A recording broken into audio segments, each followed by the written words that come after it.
Explore today's must-have trends and innovative styles at Mrs. B's Clearance and Outlet. Shop one-of-a-kind finds in today's must-have trends. Explore wall-to-wall deals, furniture, flooring, mattresses, home accents, seasonal favorites, and more.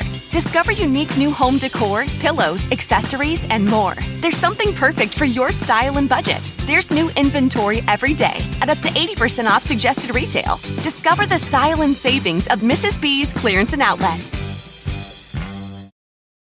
When it comes to quality sleep, Ashley has you covered with top mattress brands at winning prices and with special financing options available.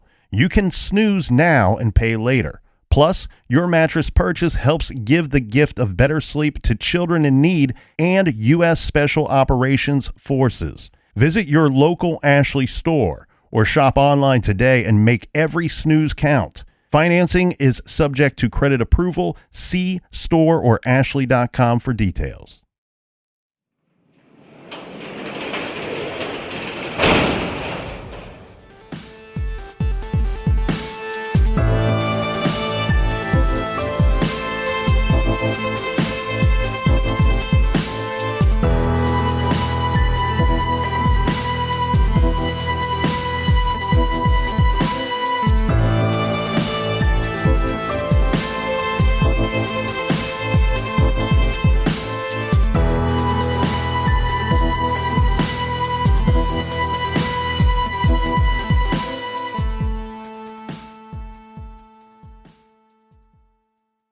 Welcome to True Crime Garage. Wherever you are, whatever you are doing, thanks for listening. I'm your host, Nick, and with me, as always, is a man who just this morning very astutely pointed out that right now at every company in America, the IT guy is more important than the CEO. He is the captain. Welcome, welcome, welcome. I am your captain of the Flying Garage ship. It's good to be seen and it's good to see you.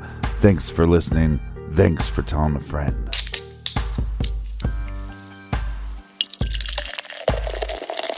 Today, I am so happy that we are featuring the very great Sundrifter by some really good people over at South County Brewing Company. Garage grade 4.5 bottle caps out of 5. Sundrifter is a double India Pale Ale New England style with an ABV of 8%, and it's loaded with flavor. It's heavy and a little dank like one would expect, but balanced out nicely with notes of white peach, white gummy bear, white wine, and just a little hint of pineapple. And I first want to send out a special thanks to my friend. Cheers to Patrick R. out in Hanover, Pennsylvania. And a big shout out to Megan in Millis, Massachusetts. All right, I'm going to give this one my best shot here, Captain, because we have Camilla from, I can't do it, somewhere in Sweden. And a big shout out to Maggie in Baton Rouge, Louisiana. Next up, we have Jackie and Joe in the UK, and last but certainly not least, we have Nicole in Jacksonville, Florida. Everybody that we mentioned went to truecrimegarage.com and contributed to this week's beer fund, and for that, we give you a big thank you. And if you're on the mailing list, check your email because you have a special promo code that's good for this week only as a thank you for being a part of the True Crime Garage Army. All right, that's enough of the business. Everybody gather around, grab a chair, grab a beer. Let's talk some true crime.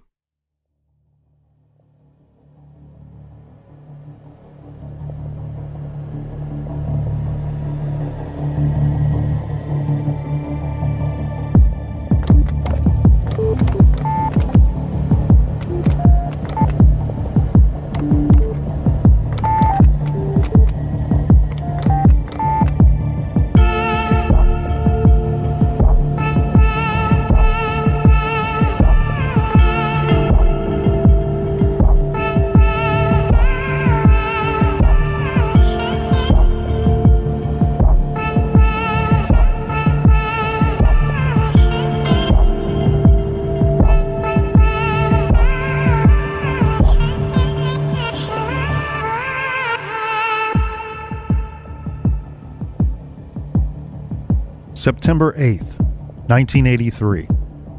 Dear parent, this department is conducting a criminal investigation involving child molestation.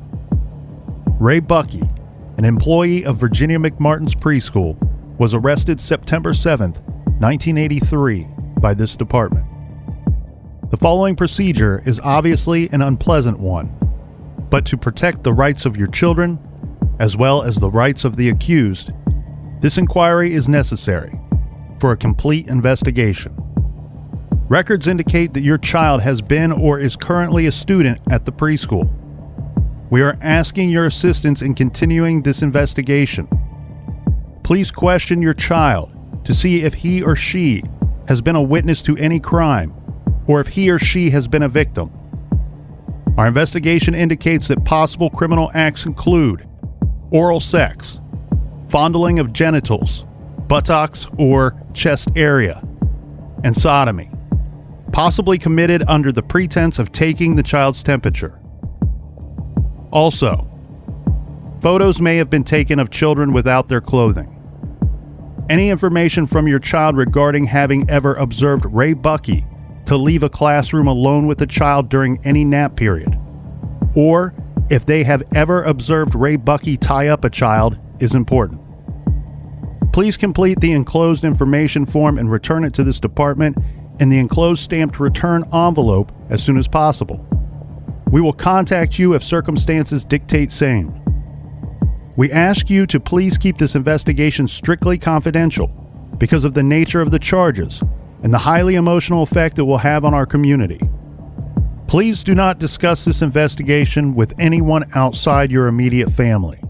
Do not contact or discuss the investigation with Raymond Buckey, any member of the accused defendant's family, or employees connected with the McMartin Pre-School.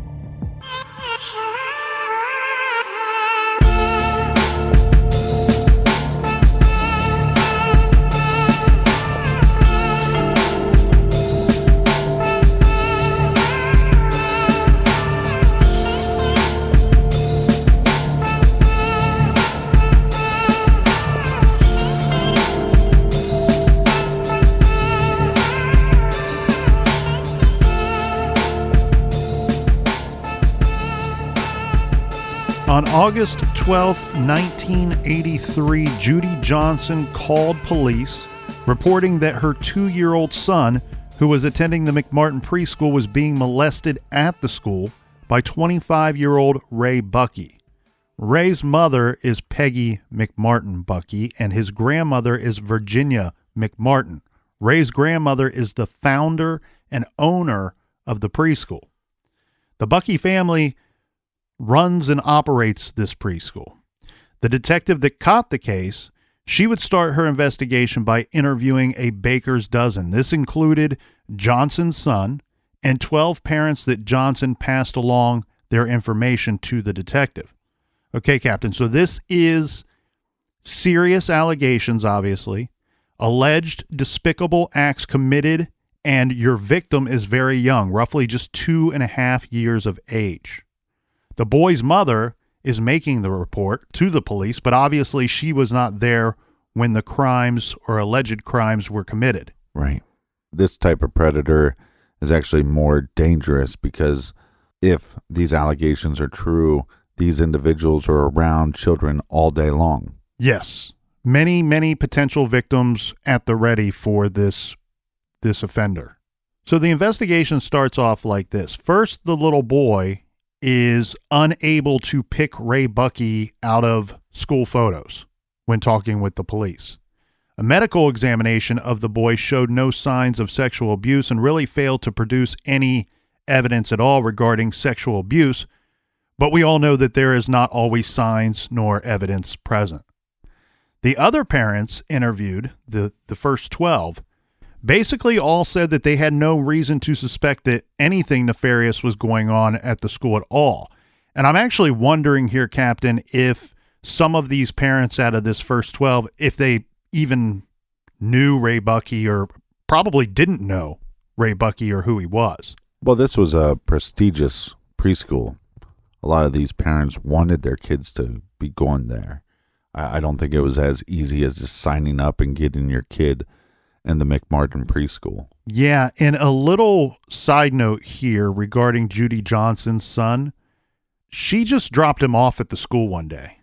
Like months and months before these allegations ever came out, he wasn't technically like signed up to go to the school. And as you said, you may have had to jump through some hoops to get your child into this school. This is Manhattan Beach. Right. So she just dropped off her kid and they just had to. They didn't know who the kid was. They didn't know who the parent was, why the kid was there. They were kind of confused, but the McMartins are pretty, from my understanding, look, you can look at it one way or the other. Either they're despicable, horrible people, or they got into this business because they really do care about children. Well, the mother and the founder of the preschool received a lot of different awards, actually got like Woman of the Year award back in the day for her work at this preschool.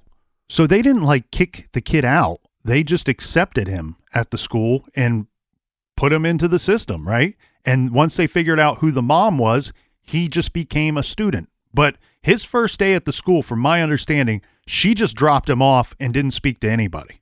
Well, so far, this investigation is not looking so great. We have the boy who cannot pick out the accused from school photos, and we don't have any physical signs of abuse that the medical examiners can find on the boy. So we move on to the next steps, right? We need some evidence. So searches of the school, the grounds, and of the Buckey family home are conducted. During these searches, police collected evidence, none of it damning at all. Mostly, this is just typical household items. Of note, we have a rubber duck, a graduation gown, and a few pictures that were cut out of a Playboy magazine. Despite any real evidence at all, police did arrest Ray Buckey. This was on September 7th, 1983. But the Los Angeles District Attorney's Office declined to prosecute due to the lack of evidence, and they wanted more. They wanted more evidence collected. And Ray Buckey was released later that same day. So the next day, the Manhattan Beach Police sent the letter that was read by our amazing host during the trailer. This letter went to 200 parents, naming Ray as a child molestation suspect. The letter is asking for the help of the parents of these children to question their kids, find out if the children knew of anything going on at the school, ask them about fondling, about oral sex, about sodomy. The difficult thing here, look, there's many difficult things going on with this situation. The letter doesn't seem like a great strategy, doesn't seem to be well thought out. I get that you are reaching out to a lot of people, to the masses all at once. It seems a little, well, it just seems like a dumb idea to me. But then on top of this, you have untrained parents who are now going to be questioning their children. Some of these kids are very young, like 2.5 years old. Mm-hmm. They're asking them about things that at 2.5, they don't even know about these things. They don't know what this stuff is. Well, and you have to be careful when you're questioning children where you're not leading them or you're not giving them the answers. And so, like you said, these parents aren't trained to do so. And it's weird to put out this letter because, again, the initial questioning of the 12 parents, I would say, is enough.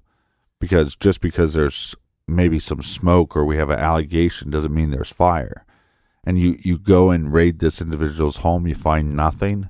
Right. The list of things that they find, rubber ducky, cap and gown, what does that have to do with anything? Well, the graduation gown will later we're going to be told that graduation gown was like a satanic robe, like a robe that somebody would wear during rituals or satanic mass. Uh-huh. And at the end of the day, it's just a graduation gown. Like, people have them in their homes. It is worn during a ritual when you graduate from school. Right. On October 17th, the LA County DA's office asked the Children's Institute International to interview children who attended the McMartin Pre-School. It looks like in the end, Captain, that they interviewed about 250 children. The interview techniques used were highly suggestive, and they even encouraged the children to pretend or speculate about supposed events. It was claimed that 360 children had been abused. This is after speaking with the 250. There were examinations and the children were photographed. Some of them were photographed. And one child in particular, and I'm using air quotes here, was photographed by an expert who says that there was some kind of scarring that happened on the child, which she stated was caused by anal penetration. Later, research demonstrated that the methods of questioning used on these children were, as said, extremely suggestive and leading to false accusations, and others believe that the questioning itself may have even led to false memory syndrome. Now, I'm a little confused as to why we see a number so high, the victim number of potentially 360, when all of the information I could find says they only interviewed about 250 kids. So I'm kind of guessing here, Captain, that a lot of those 250 would have had to be victims themselves, but may have also witnessed something. Maybe their stories included witnessing acts on others that were not interviewed. Right. I don't know. It doesn't seem to track. It doesn't really check out. But one thing that's very difficult to get over here is when you're interviewing this many children, and it's been said that not one of these children had made any claims of abuse before these interviews. Right. But after these interviews are conducted, you got hundreds of them saying that they were abused. Well, again, it goes back to who's questioning them and what level of expertise do they have questioning children. And this is the 80s, and we're going to see an HBO documentary capturing the Friedmans, where they go into depth of how not to question kids and how you can get kids to say certain things. And this will actually be put into practice after the 80s and after this trial, obviously. Well, and one very basic thing of child psychology that we know is when a child's being interviewed, especially a very young child, is being questioned by an adult, regardless of who that adult is, most of the time the child will see the adult as some type of authority. And if I were to hold up a stop sign and I'm talking to a little kid, like 3-year-old kid, and I point to the stop sign, I say, "What color is this?" Mm-hmm. And if the child says red, and I say, I don't even have to say no. I just say, "What color is this?" If I say the same sentence again, ask the same question again, the child then assumes that they have given the wrong answer. Right. And so they want to please the authority. They will search for a new answer. And it's a lot like the Jesse Misskelley interview, really. I mean, they just keep asking him the same questions over and over again. He keeps changing his answers until they move on. And then he's like, "Oh, cool, I got the right answer." We have all these kids now with claims of sexual abuse and some even bizarre claims, and we're going to get into some of these. But keep in mind, this all started with only one person coming forward. Only one mother came forward. Well, and you have Buckey working in his family's business, and he looks like a mix between, I'd say, Christopher Reeves and Jeffrey Dahmer. If you see the first trial, he has those Dahmer glasses on, and so I don't think like a Superman Dahmer baby. Yeah, I don't think that helps him much. Well, in early 1984, social services suspended the school's license, and the school was shut down. About 2 months later, 7 preschool employees, 4 of which are from the McMartin family, they are indicted on 115 charges of child molestation. All 7 of the accused were jailed. All 7 pled innocent to all charges. They were charged with sexually abusing 18 children over a 10-year period. Now, in the coming months, the number of victims regarding official charges would grow significantly from 18 to 41 child victims. These 41 young victims will need to testify or issue statements for the preliminary hearings. The first child witness states that he and some of the other students played what he called naked games, and he was touched inappropriately in bad spots by some of the defendants. The other thing that we will start hearing much more about during this time is that the defendants used death threats to silence the children.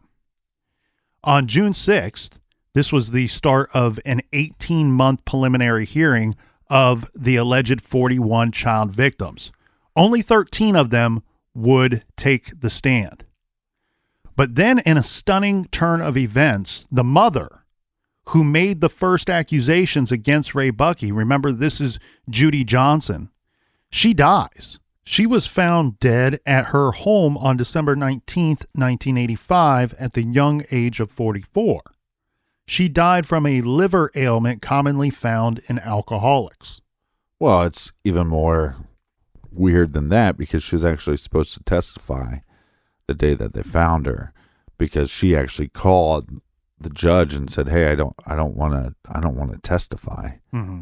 And they said, "Well, we kind of need you to come in. It's important for the jury to hear your testimony." And then they find her dead at her house. And there were some people that were suspicious of her death in regards to the charges against this, again, air quotes, child sex ring, that thought, oh, it's awfully convenient that she died just before being able to testify. Yeah.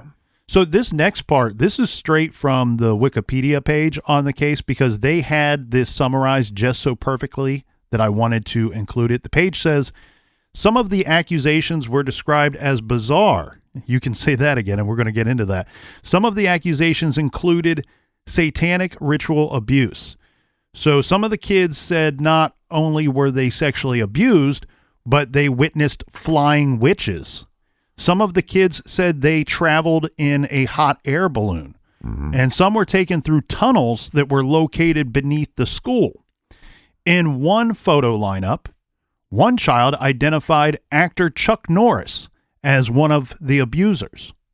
There were claims that a rabbit, a goat, and a baby were all sacrificed in front of the children. There were claims of orgies at car washes and at airports, and of children being flushed down toilets to secret rooms where they would be abused, then cleaned up and presented back to their parents at the end of the school day. Some child interviewees talked of a game called Naked Movie Star, a.k.a. Chuck Norris, and suggested that they were forcibly photographed nude. Judy Johnson, who, as we said, passes away, even her initial allegations were quite bizarre. She came forward because her little boy was having painful bowel movements. So Judy believed that the boy had been abused and sodomized. Her son said that he was not, but her claims and allegations against Ray Buckey not only included fondling, abuse, and sodomy, but she also told police that Ray Buckey had superpowers and that he could fly. Like Clark Kent, yeah. Right. And again, remember, her son was not able to pick Ray Buckey out from school photos. It would eventually come out that Judy Johnson was once diagnosed with and hospitalized for acute paranoid schizophrenia. This is what's really sad here. You know, when we review these stories, Captain, there's always like this smaller, sad story hidden within these larger stories. The tragic life of Judy Johnson is just sad. It breaks my heart. This, to me, appears to be a woman that needed a lot of help, and I think that she didn't recognize, because of things she was suffering from, I don't think she recognized that she needed help. And she didn't get it. She didn't get the help that she needed. And I think that ultimately led to her passing away at such a young age. In January of 1986, a judge ordered all 7 defendants to a superior court trial on 135 counts of molestation and conspiracy. But very quickly, that would change, because just 8 days later, the DA, the district attorney, said there was insufficient evidence against 5 of the accused and actually requested a dismissal of charges. Yeah. So the DA was going to move forward against just 2 of the accused now. The 2 remaining are Ray Buckey and his mother. So Peggy McMartin Buckey and Ray Buckey remained in custody awaiting trial, facing about 100 counts of molestation and conspiracy.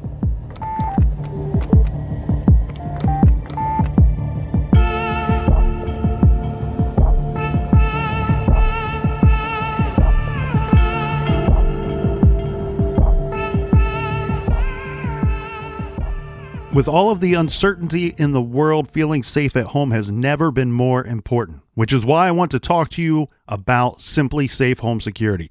They're longtime friends of our show, and for a good reason. Simply Safe has made it easy to finally get comprehensive protection for your home.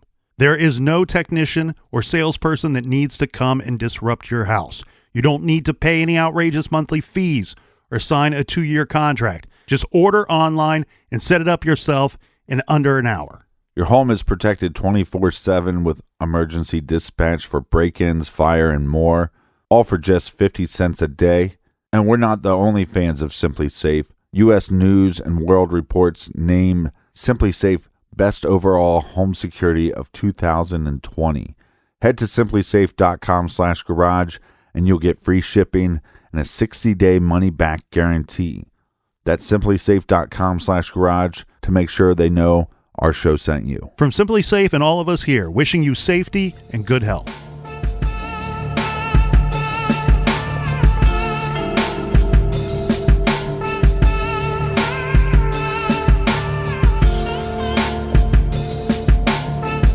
All right, we're back. Cheers, me mateys. Cheers. All right, so far, let me see if I'm following this correctly. We have these initial allegations. It's coming from a mother that we know has some mental issues, definitely has a drinking problem. There's no proof found. The child can't even pick Ray Buckey out of a lineup, and this would be the person that they're claiming abused him. And then they send out this letter. This letter goes out to hundreds of parents. Like we both said, they're not qualified to question their children. We get crazy claims, these underground tunnels, hot air balloons. And because of these claims and because of these allegations, a lot of them were saying, well, yeah, these other kids were there while this was going on. So therefore, since it can't just be Ray Buckey that's involved, it has to be these other teachers and these other administrators at the preschool have to know what's going on. There's also other claims that they're threatening them with guns. They're killing animals in front of these kids, saying, hey, if you tell on us, then we're going to kill your family. And then it becomes this whole, well, this is not only just a sex ring, but this is also a child pornography. They're taking pictures, they're filming things, and it's all satanic. The claims by the children are just bizarre. Now, keep in mind, some of them are very young. Some of them were current students at the preschool. But it goes to show you that if some of these claims that are so fantastical, if they are physically not possible, I mean, just science alone tells us some of these things 100% did not happen. You would think that these experts would take this a little step further and say, well, our technique that we're using to question these kids is coming up with some pretty weird stuff here. Maybe it's all weird stuff. Maybe it's all made up. We have, and then you have the son, Judy Johnson's son. Not only, we're not even talking about a photo lineup that he couldn't pick Ray Buckey out of.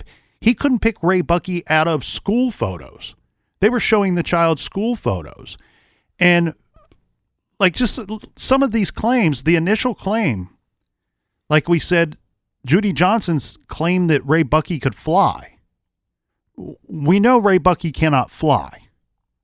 And one of the students said that about the orgies they were having orgies with these adults at car washes and airports, yet there's no witnesses to any of this stuff. One of the kids says that him and several other kids flew with the owner from California to Florida on a plane that had no windows, that it left from the airport. And then at the end of the day, he and the kids were there when their parents came to pick them up. It's 4.5 to 5 hours just to fly one way, California to Florida. Right. And then to fly back, it's impossible that the child would be there. I mean, there was mention of a devil house where lions lived. We also have situations where some of these kids are saying things like an elephant was killed at the school in front of children, that Ray Buckey held up rabbits and cut off their ears and told them that if they told their parents, that's what he would do to their parents.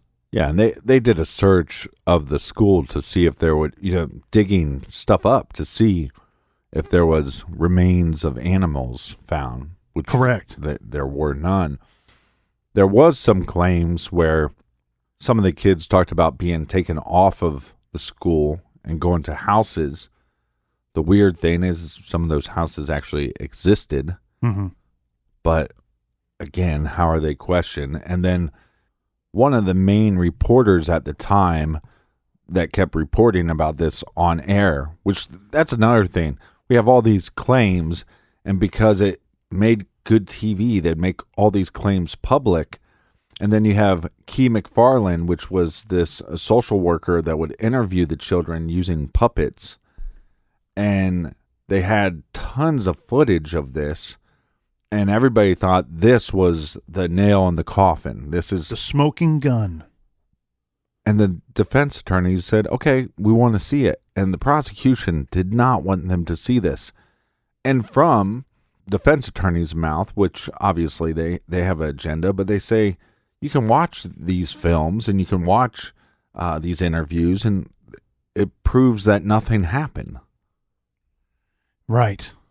Right. It's like a smoking gun in the other way. Well, eventually, Captain, Peggy McMartin was released, this on $295,000 bail, but Ray Buckey was denied bail.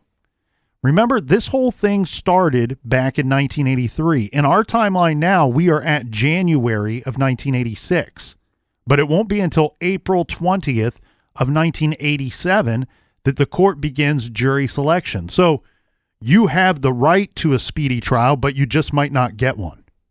What you see here is a process that drags on, and the longer it goes, the more the case just keeps falling apart, right? We see the reduction in victims. Then we see the reduction of charges and perpetrators. By October of 1988, now 5 years into this process, we are down to just 2 accused. And now there are just 65 charges left and only 11 victims. What I think you have here, Captain, is what you were getting at with those videotapes. I think when the prosecutors are looking at these videotapes and watching them, they're going, well, we can't put this kid on the stand. He's making claims that are scientifically incorrect, that cannot happen. Right. They are picking and choosing which victims to believe. Right, but this is where it gets tough for me, because the initial investigation, I think at that point you go, well, there's some claims, we're going to keep an eye on it. But for some reason, they were dead set on bringing down Buckey and his family. That's where the letter came out. And again, before you even go to trial, before you charge anybody, take these hundreds of claims, and like you said, if somebody's saying, well, we went down the yellow brick road and ran into the scarecrow and the lion and the tin man, that maybe that didn't happen, and we should push that one aside. Mm-hmm. And ones that are credible or we can back up with some kind of evidence, now we push that in the pile of that possibly could have happened. And so again, you want to ruin these individuals' lives by making these claims against teachers that worked in this preschool. Could you imagine being a teacher and you've done nothing but try to help kids and nurture kids, and you're in this profession because you love kids, and now you're being accused of satanic worships and satanic sacrifice in the sense of molesting these kids, and you're lumped into this pile? with zero evidence, zero eyewitnesses. Some of the, like you said, some of the accusers can't even name who attacked them. Mm-hmm. And so there's so much stuff that I think could have been done initially. And also this became a story. Like you said, the first accusations, 1983, we're already 3-4 years into this thing. These news stations are reporting on this almost daily. Oh, the media loved this story because they loved the fantastical accusations, how bizarre these accusations were. They loved it. And these 7 people, especially the McMartin family, they were really being tried in the court of public opinion by the media. Right. What they did was, we have these preliminary hearings going on. They didn't allow any cameras in the courtroom because we had children who were taking the stand, child victims. Right. They didn't know, the media does not know the name of the child, but they can hear. They're listening in on closed circuit TV. And then they're running to the press.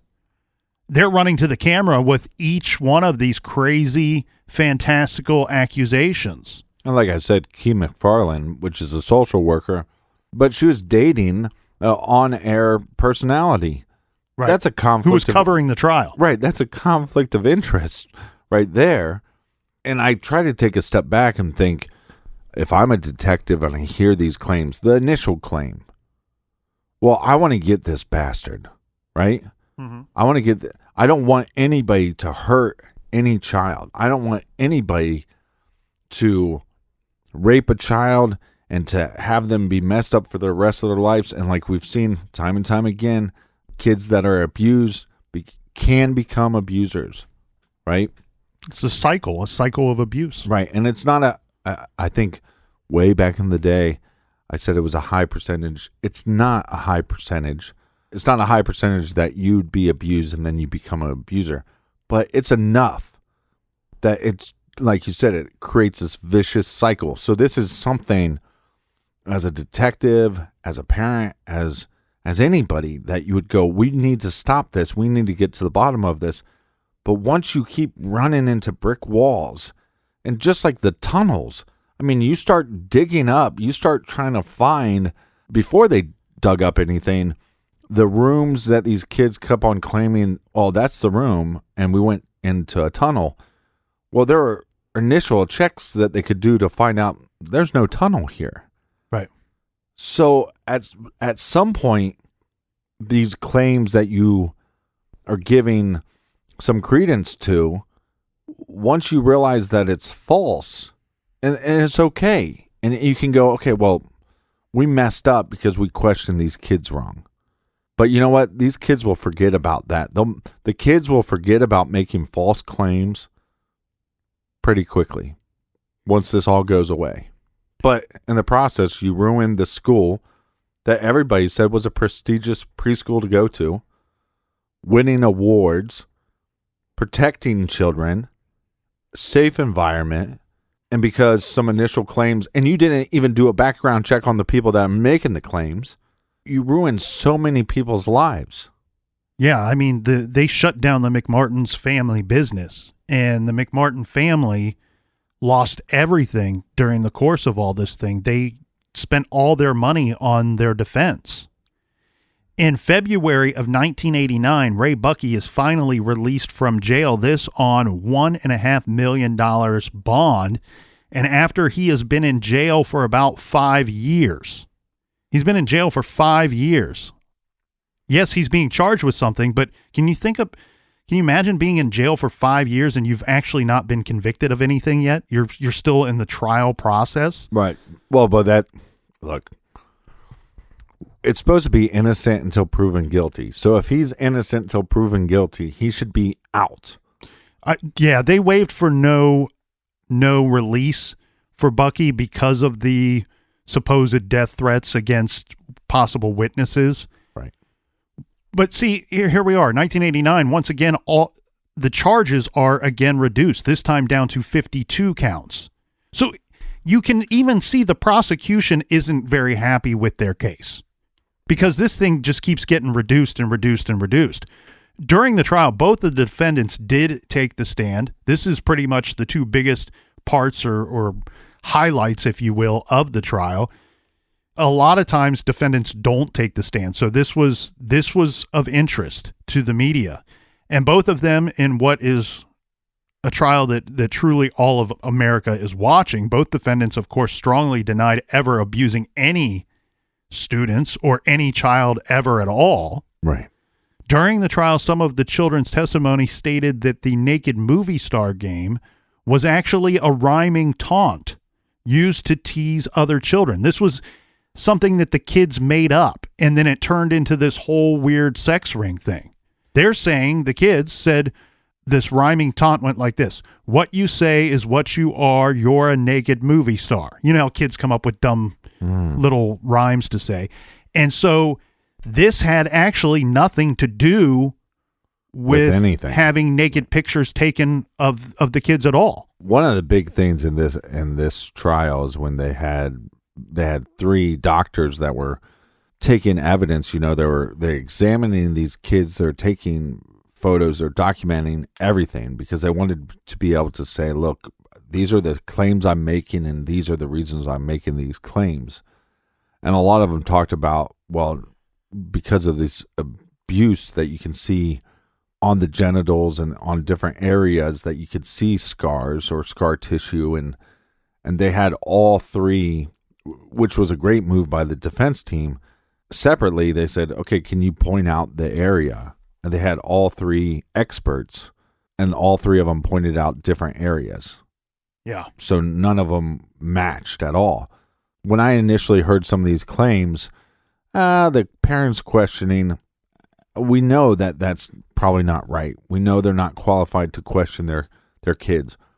But once these kids are medically examined, then I put a little more weight into that, because we have medical examiners saying, hey, look, there's some signs. There's not 100% proof evidence, but there are definitely some signs. And so I put some weight into that. On November 2nd, 1989, the jurors began deliberations for what would be 3 months and 16 days later that the jury ended their long deciding period, and the long-awaited verdict was in. The jury acquitted both Peggy McMartin and Ray Buckey of all 52 counts. Yeah. But we are not done yet, because some of the jurors at a press conference following the trial stated that they believed the children had in fact been molested, but the evidence did not allow them to state who had committed the abuse beyond a reasonable doubt. And much of the media seemed to be convinced that Ray Buckey was guilty as well. Well, and hold on, that's going back to what I was saying about the medical examiners. When you have a doctor, forget all this hocus pocus bullshit and these tunnels and these naked movie star games and all that stuff. When you have a doctor telling you that there's some evidence there, it's like, okay, well, again, what the jury is saying is, well, there's some evidence there. We just don't know who did it. Yeah. And well, you also had one of your least favorite things in this case, a jailhouse snitch. Who comes for you? I know how much you love a good old jailhouse snitch. They should not be legal. Yeah, he comes forward and says, in jail, Ray told me, he confessed to me that he did abuse some of these children. Yeah, did you know how long this individual was in the cell with Ray? I don't know much about it because I didn't look into that angle because it was discredited. Yeah, so here's the story. So at the time, California was getting in big trouble because they were taking individuals that they weren't able to get anything out of, and they were taking known jailhouse snitches and putting them in there, and then obviously having them snitch on trial. So what they do is they put this individual in the cell less than 48 hours. So you're having a guy that's claiming for years, I'm innocent, not telling the authorities anything, not cracking at all, but somehow they put this guy in, they put him in the cell with him under 48 hours, full confession. Singing like a bird. Well, here's what's so funny. The guy shows up. He's on stand one time, one day. He has to come back the next day.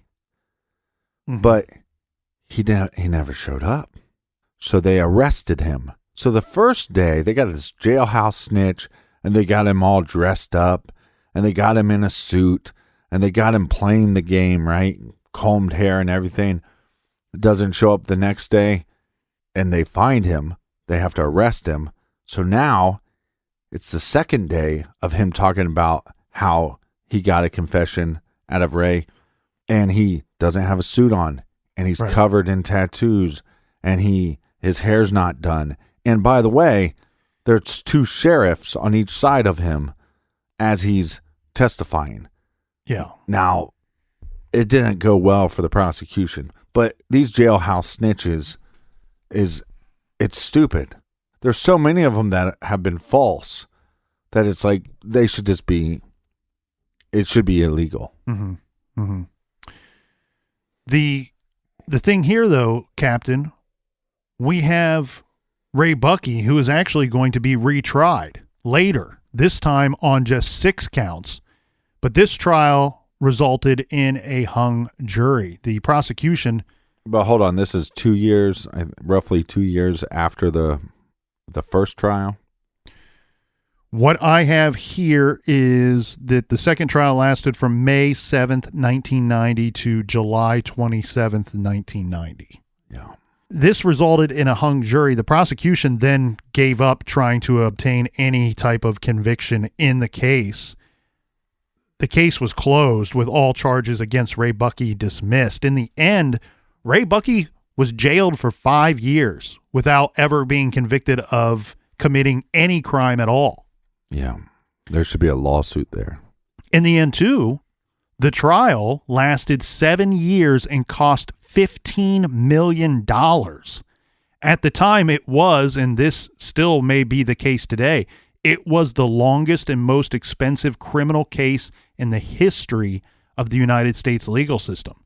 And as said, it was a trial that ultimately resulted in a grand total of 0 convictions. Yeah. And we said the McMartin Pre-School was closed, but the building itself was actually dismantled.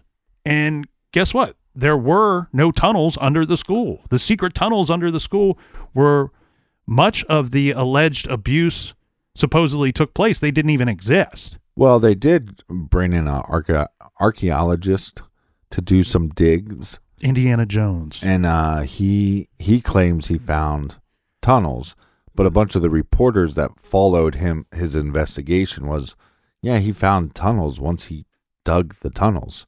Right. So they found like building material down there, but it was determined that it's believed that building material was pretty much just trash from where they constructed the school itself. Well, he also claimed that he found a plate that had a pentagram on it. Again, that could have been placed there. Think about it this way. If you're some teenager that lived in the area and you know what they're looking for, and you jump the fence one day and put a pentagram on something. Right. And I'm not trying to make excuses. It's just I don't buy any of that stuff. I don't look. Well, you're spot on, because there were people that were like spray painting graffiti on the school and on the grounds after these charges were brought forward. No, and my thing is these tunnels, for example, forget the hot air balloon, forget all that stuff.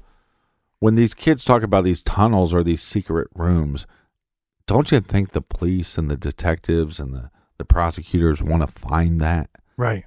And they would have found that if there was a tunnel, just a simple tunnel.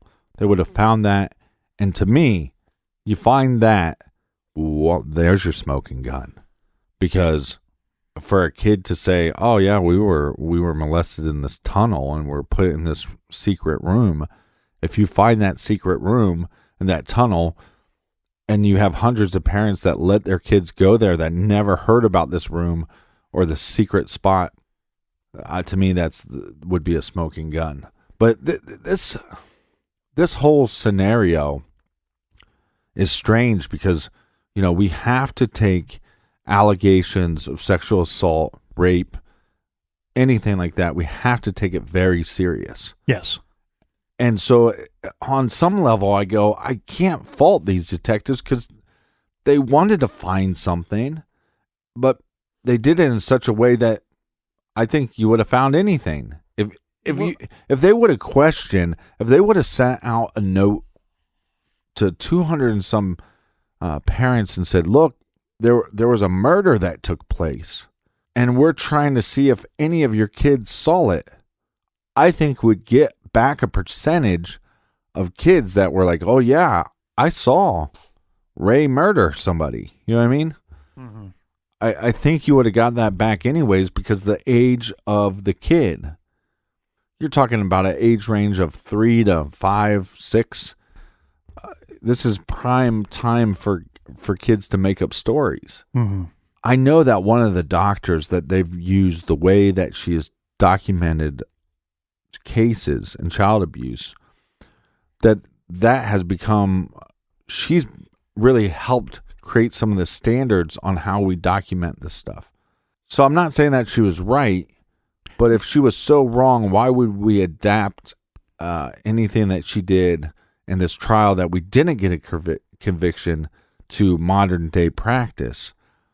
And I'm unclear on that because I thought this was examined and it was decided to change the way that we do it, not because this worked well, but because it went so badly. I'm not certain. You could be spot on with that. I don't know the details. Here's my thing is like, again, I don't want to fault detectives or police or the prosecution for wanting to get a child molester. That is the scum of the earth. I want them all to die, all to burn in hell, right? But when you have a physician saying they examined these patients and maybe they're wrong on a percentage of the patients, how could you explain all the abuse marks or the scar tissues or whatever these medical professionals are saying? And I understand that it was early in the study of all this, but is it possible that there was some things that were going on? Well, and maybe not in the preschool, but maybe at somebody's house. That's what I'm saying. That's where you take the jurors' words, where the one juror said, "Hey, it's my opinion that maybe one or two of these kids were in fact molested, but the evidence doesn't tell us who was the perpetrator of that beyond a reasonable doubt." So, as you said, it could have been. You could have a child who was abused just by somebody else that has nothing to do with the school at all. In fact, and I didn't want to get into this because I don't know how true it is. One of the accusers later, the mother changed the story of the abuser was her boyfriend and not somebody at the school. And I don't want to get into that too much because I don't know if that resulted in a conviction or what. But you go back to the initial allegations, and you did have some good people along the way. And here's the thing that I want to point out. I do believe that a lot of these people who were ultimately wrong and had bad judgment, that being a lot of the district attorney's office and a lot of the detectives and the judge and so on and so forth, I do believe that a lot of them thought they were doing good work, that they were helping a bad situation. I think their intentions were good. When you had 13 kids take the stand, right? And there were some real heroes along the way. I mean, you have a judge who is saying, "Hey, let's reduce these charges because this case is getting weird. It's not making sense." You do have a prosecution team who is reducing charges, who are letting accused go. They're dropping charges against it. We went from 7 accused down to 2. Right. And we did have, a detective that came out and told the prosecuting team, the DA's office says, before you bring any official charges, you need to take a look at this and you need to take a look at that because this stuff is starting to not check out. And what I mean by that is the first allegations altogether. Right. Of Judy Johnson contacting the police and saying, hey, my son is having some painful bowel movements, therefore he was sodomized.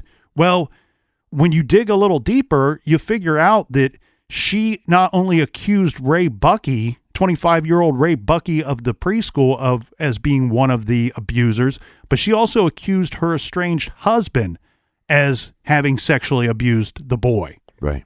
Initially, the boy says there was never any sexual abuse at all. This is the same woman that would go on to tell the detectives that she saw Ray Buckey flying and that her ex-husband also raped a dog. This poor woman was mentally ill and needed a lot of help, and she was very paranoid. And I think she was afraid of things that weren't actually happening. But, well, back to the point of the 13 kids that testified.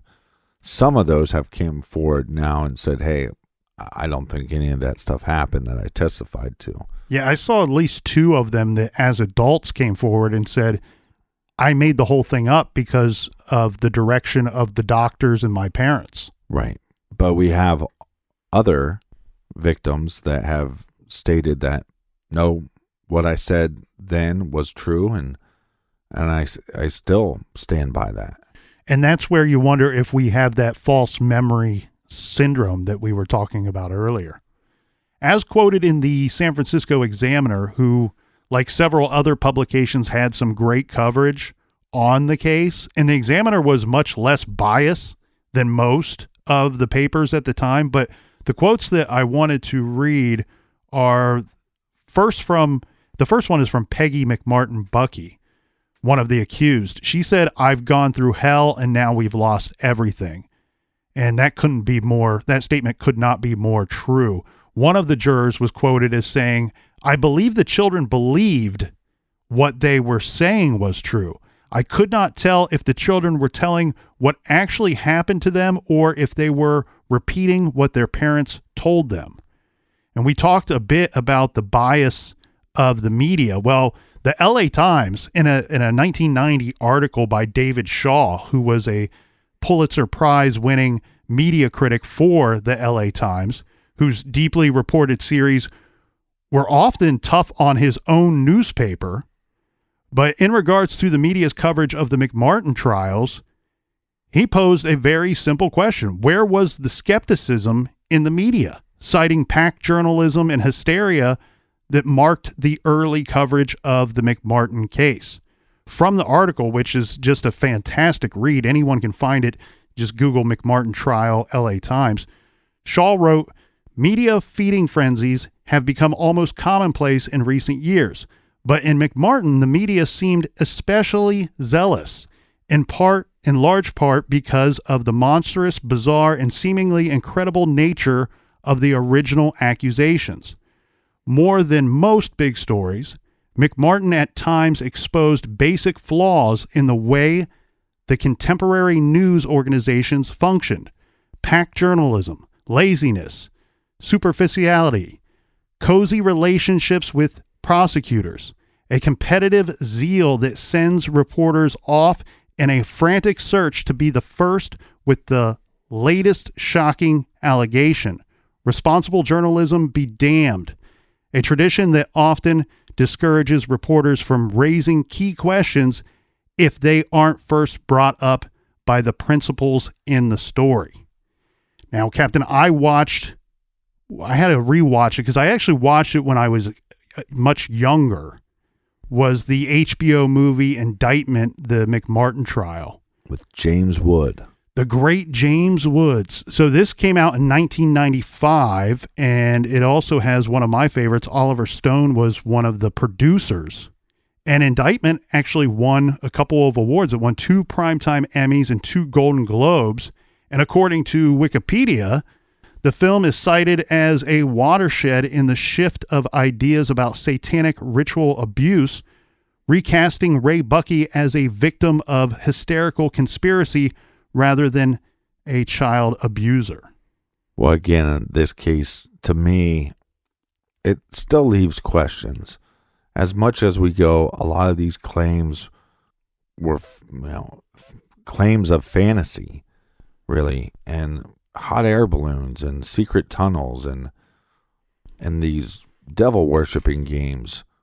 I do not want to dismiss, or especially the 13 victims that testified and then the victims that still claim this abuse happened to them. I don't want to dismiss that.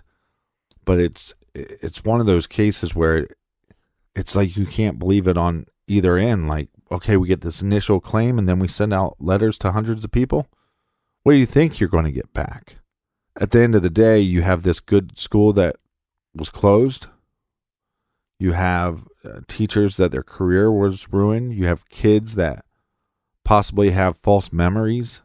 A whole family that went bankrupt. Childhood's ruined. Ray Buckey, who spends over 5 years in jail. 5 years of his life taken away from him. His life was gone. After this, there is no going back. Right. You know, he had to leave, change his name. He got married, has a son. I just want to leave you with this one thing. And I believe this was in the second trial. I just want to leave you with this one thing, because there's so many questions here. The first question that was asked by the prosecution to Ray when he was on stand in the second trial was, "Why do you like kids so much?" And his reply was, "Because they're honest."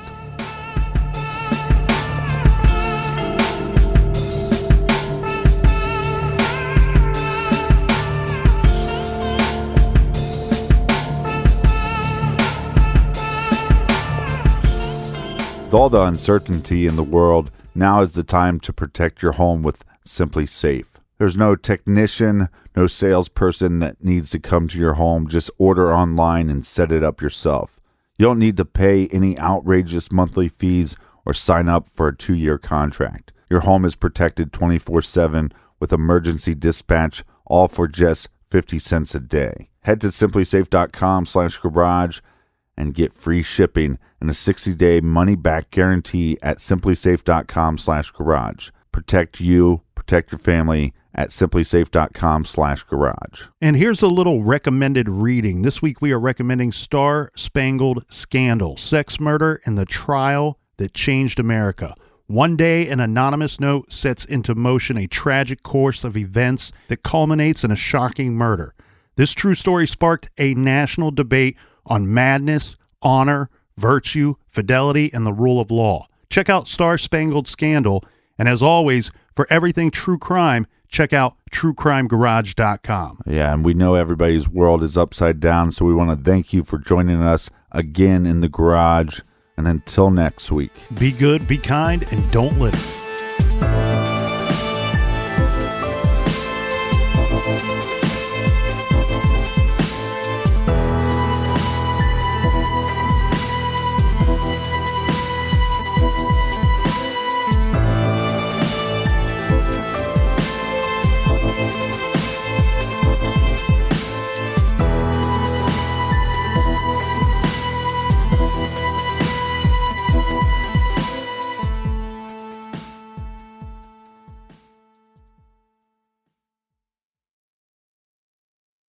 This show is sponsored by BetterHelp. Do you look forward to the holidays? Maybe you struggle with seasonal blues.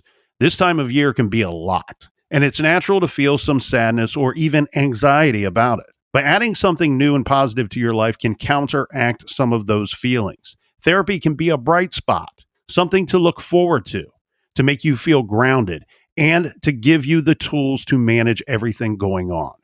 If you're thinking of starting therapy, give BetterHelp a try.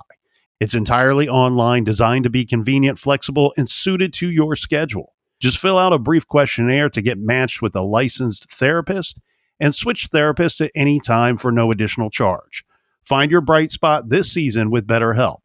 Visit betterhelp.com/garage today to get 10% off your first month. That's BetterHelp, HELP.com/garage.